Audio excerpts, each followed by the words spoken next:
Welcome to another episode of Calypso Kids TV Storytime Lime. I'm Melissa Cochrane, reading The Best Christmas Ever by Marni McGee and Gavin Scott. Millicent Mouse was all aflutter. Christmas was only one day away, and the little mouse could hardly wait. She had swept and scrubbed until everything sparkled. She had fluffed and dusted until she sneezed. Achoo! Millicent gathered apples and nuts from the cellar. In a flurry of flour, she baked an apple nut pie. She poured honey and spices into a kettle. Standing on tiptoe, she sniffed and smiled. "Christmas just wouldn't be Christmas," she said, "without my hot honey punch and apple nut pie."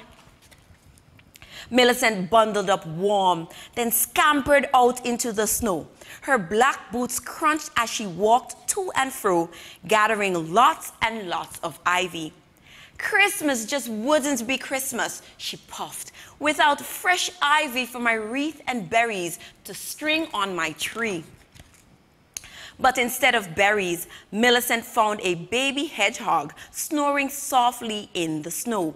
"Witchetty whiskers!" she gasped and tiptoed close. "He needs a better nest than that."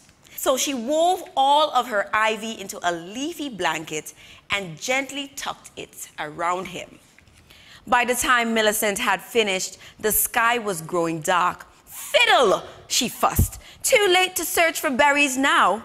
Millicent scurried home. There she found Felicity Finch and her chicks searching for food. "What, oh what shall we do?" the mother bird cried. "The snow has covered our seeds." "Come in where it's warm," said Millicent. "I've just made an apple nut pie." In the flick of a wing, the kitchen was full of hungry chicks. Their feathers fluttered and flapped as they flocked around Millicent's pie. "Tasty, tasty, kind, how kind," they chirped. And then they were gone, in a whoosh of feathers and dust. Millicent sneezed. "Stitchoo, stitchoo." Nothing was left but scattered crumb.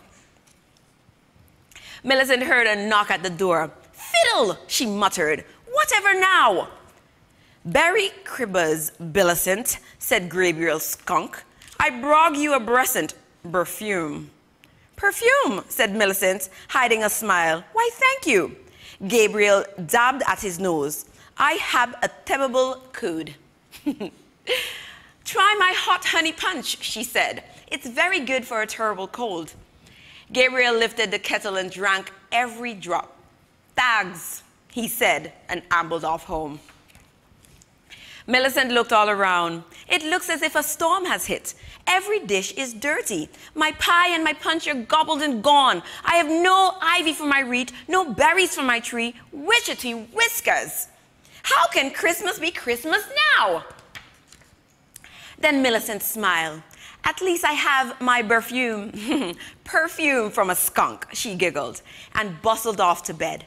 "The baby hedgehog is warm," she whispered. "The chicks are full of pie, and the punch will help their Gabriel's cold." And with a yawn, she fell asleep. The next morning, Millicent woke to a chorus of cheeps and chirps. Outside were robins, sparrows, and finches, and they were all singing for her. Behind the birds came a family of hedgehogs. Grandfather Hedgehog carried a sack, and the baby had flowers stuck in his prickly spines. "Cheepy cheep, chirp, cheepy cheep." Last came Gabriel Skunk with a lopsided grin and a great big cake. "Gracious goodness," exclaimed Millicent. She invited them in. They trimmed the tree together with treasures from Grandfather Hedgehog's sack. Buttons and ribbons, sparkling foil, and scraps of cloth. Millicent's black eyes sparkled. "This is the very best Christmas ever, and I am surely the happiest mouse in the forest. Christmas just couldn't be Christmas without my wonderful friends." The Best Christmas Ever by Marni McGee and Gavin Scott. I'm Melissa Cochrane, and this is Calypso Kids TV Storytime Lime.